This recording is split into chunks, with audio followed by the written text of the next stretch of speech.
नमस्कार, मैं हूं आपके साथ कविता राणा। शिप्रा किनारे बसी अयोध्या में रामलला की प्राण प्रतिष्ठा, जो सोचिए एक सपना हुआ करता था, आज की सबसे बड़ी हकीकत है। और इसी हकीकत में 56 महीने बाद जाकर मंदिर परिसर का निर्माण कार्य फिनिशिंग टच पर पहुंच चुका है। अगले महीने की 25 नवंबर की तारीख में मंदिर शिखर पर धार्मिक ध्वज का ध्वजारोहण होना है, जिसके लिए खास तौर पे देश के प्रधानमंत्री नरेंद्र मोदी को भी आमंत्रित किया जा चुका है। अब नागर शैली में बनकर तैयार पुरुषोत्तम प्रभु श्री राम का ये दिव्य धाम समूचे विश्व को आज सनातन संस्कृति और राम भक्तों की आस्था का परिचय दे रहा है। लेकिन क्या भी बात जानते हैं कि 500 सालों के इसी संघर्ष में जिस बाबरी के बदले धनीपुर में मस्जिद बनाने के लिए 5 एकड़ जमीन अदालत द्वारा दी गई, वहां मस्जिद के नाम पर एक ईंट तक अभी तक नहीं रखी गई है। यानी कि जितने जोश के साथ आवाज उठी, निर्माण कार्य उतना ही ढीला। अब तभी तो सोचिए, फैसले के 6 साल बाद भी धन्यपुर में मस्जिद का कहीं कोई नामोनिशान नहीं है। हालांकि इसके पीछे कई कारण हैं, लेकिन संत समाज से आने वाले अयोध्या के जगत गुरु परमहंस आचार्य जी हैं, जिन्हें इस मस्जिद में मुसलमानों का काल नजर आने लगा है। यानी कि अगर धन्यपुर में 5 एकड़ जमीन पर भव्य मस्जिद बन जाती है तो दुनिया के 2 अरब मुसलमान खतरे में आ जाएंगे। बाबरी के बदले बनने वाली इस मस्जिद को लेकर भयभीत कर देने वाली जगत गुरु परमहंस आचार्य जी की भविष्यवाणी क्या कहती है, सुनिए उन्हीं की जुबानी। जिस मस्जिद के लिए लोग लड़ रहे थे, मुस्लिम समुदाय के लोग आप लड़ाई कर रहे थे कि मंदिर नहीं मस्जिद बनना चाहिए, फैसला उनके हक में आना चाहिए। फैसला तो हमारे हक में आया, लेकिन जब मस्जिद के लिए उन्हें धनीपुर में ज़मीन दे दी गई है, इतने साल हो गए अभी तक मस्जिद नहीं बना, पेंच फंसा हुआ है। मस्जिद तो छोड़िए दूर की बात है, नक्शा तक पास नहीं कराया गया है। देखिए, भारत में जितने भी मुस्लिम हैं ये सब इनके पूर्वज हिंदू थे और उस समय बड़ा आतंक हुआ। बच्चों को, छोटे छोटे बच्चों को काट देते थे कि मुसलमान नहीं बनोगे तो तुम्हारे सबको काट देंगे। और इस तरह से दहशत का माहौल पैदा किया कि लोग उस समय कन्वर्ट हुए, अपने सनातन को छोड़ के मुसलमान में गए। तो यहाँ जितने भी मुस्लिम हैं, चाहे ईसाई हैं, हिंदू के अलावा जितने भी हैं, सब कन्वर्टेड हैं। तो अब उनमें बड़ा मतभेद हो गया है। वैसे भी ये है कि जो ज़मीन अपने खरीद के बनाई जाए, अपनी ज़मीन मस्जिद बनाई जाती है, वहीं जो है उनकी नमाज कबूल होती है। तो जब वहाँ केस हार गए वो, तो उनका वो उसको लेना ही जो है गलत था। जिस दिन धन्नीपुर में मस्जिद बन जाएगी, उस दिन भारत ही नहीं पूरी दुनिया में मुसलमान मिट जाएगा। हाँ, ये पक्का मैं 100% भारत का मैं एक ऋषि आपके चैनल के माध्यम से मैं दुनिया के मुसलमानों को संदेश दे रहा हूँ कि जब आप कोर्ट में हार गए, इसके बाद जो आपको एक गिफ्ट रूप में 5 एकड़ मिला, जिस दिन वहाँ मस्जिद खड़ी हो जाएगी, उसी दिन से मुसलमानों की उल्टी गिनती शुरू हो जाएगी। ये मेरी भविष्यवाणी है।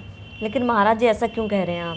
ऐसा इसलिए कि इस्लाम के अनुसार किसी की ज़मीन को ज़बरदस्ती ले करके अब उसके बाद उसके एवज में कोई दूसरा मिले तो वो भी तो गलत ही है ना। कि भाई आप, जब कोर्ट ने आपको ये साबित कर दिया कि आपका यहाँ नहीं है, तो आपका यहाँ नहीं है, लेकिन आपको खुश करने के लिए चलो भाई तुम्हें 5 एकड़ हम दे रहे हैं, तुम 5 एकड़ ले लो, तो तुम उसके एवज में ले रहे हो जहाँ तुम्हारा हिस्सा नहीं मिला। और इस्लाम कहता है, कुरान कहता है कि भाई दूसरे की ज़मीन में हड़पी हुई या दूसरे की ज़मीन में जो है अगर आप मस्जिद बनाएंगे तो उसमें आपकी नमाज कबूल नहीं होगी। तो अगर आप वहाँ बना रहे हैं तो पूरी दुनिया के मुसलमान उससे ख़त्म हो जाएंगे।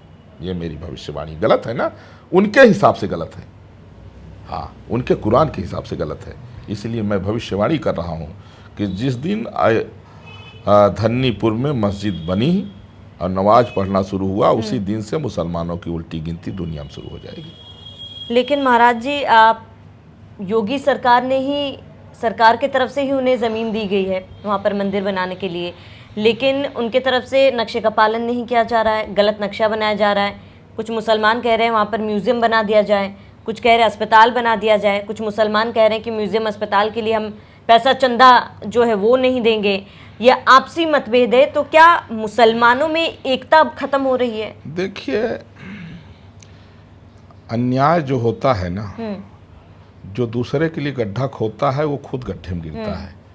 आज वो 5 एकड़ की जो ज़मीन है इनकी, आप देख लीजिए कि वहाँ इनको पूरी फुल छूट है कि बनाइए, लेकिन फिर भी वो आपस में लड़े पड़े हैं।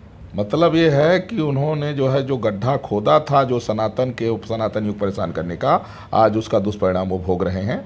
और आने वाले समय जैसे सरकार ने क्यों दिया, क्योंकि वो न्यायालय से हुआ कि भाई वो खुश रहे, वो उनको भी दे दो 5 एकड़ दे दो, तो सरकार ने कोर्ट के आदेश का पालन किया, दे दिया। लेकिन फिर भी वो नहीं बना पा रहे हैं, क्योंकि वो अन्याय से प्राप्त की हुई उनकी ज़मीन है। और वो ज़मीन जो है इस्लाम को समाप्त करने के लिए उनके पास कल्याण का एक मार्ग है।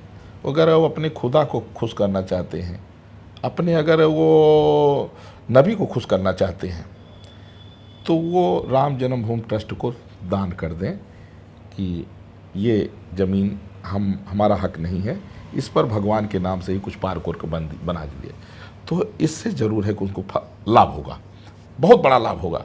मैं बताऊंगा नहीं, ये कल्पना नहीं कर पाएंगे कितना बड़ा मुसलमानों को लाभ होगा अगर ऐसा करते हैं तो। राम मंदिर बनने के बाद क्या जो सनातनी है, हिंदू है और मुसलमान है, उनके रिश्ते में कोई भी बदलाव आया है, आपने देखा है महाराज जी? हाँ देखिए, ऐसा है कि जो परंपरागत जो है, जिनको बताया गया, जिनको ज़बरदस्ती बताया गया कि तुम बाबर की औलाद हो, वो बाबर की औलाद बन करके और राम मंदिर में रोड़ा बनते रहे, कोर्ट में लड़ते रहे। अब वो राम के भक्त हो गए। अब उनको ये पता लग रहा है कि मैं बाबर की औलाद नहीं, हमारे पूर्वज राम जी थे। तो कहीं न कहीं लोगों में देखा जा रहा है कि मंदिर बनने के साथ थोड़ा बदलाव भी आ रहा है। अब इस बदलाव से जो राष्ट्र विरोधी विचारधारा के लोग हैं वो खलबला गए हैं। जो गजवा हिंद का सपना देख ताना बाना बुन रहे थे, वो देख रहे हैं कि भाई ये तो बिल्कुल जो है तो राम राज की ओर देश चले जा रहा है, तो उन्हें दिक्कत हो रही है। हाँ, नहीं तो बाकी जो है ना, काफ़ी हम देख रहे हैं कि काफ़ी सकारात्मक इसमें बदलाव है। और धीरे धीरे मुझे तो ऐसा लगता है कि जैसे सूर्य जहाँ से उदय होता है घूम करके फिर बाद में फिर वहीं से चले जाता है। तो हमें लगता है कि ये बेचारे जितने ईसाई या मुस्लिम आज भारत में, इनको पूर्वजों की बड़ी याद आ रही है। ये देख रहे हैं कि इनके पूर्वज हिंदू थे, बड़ा अत्याचार से किसी को ईसाई बनना पड़ा, किसी को मुसलमान। अब ये सनातन में घर वापसी के लिए बेचैन है, और होना चाहिए। कोई अगर पूर्वजों के साथ अत्याचार हुआ है और अब संविधान आपको स्वतंत्रता देता है कि आप अपने उस राह पर आ जाओ, आप बिगड़ गए हो, आ जाओ।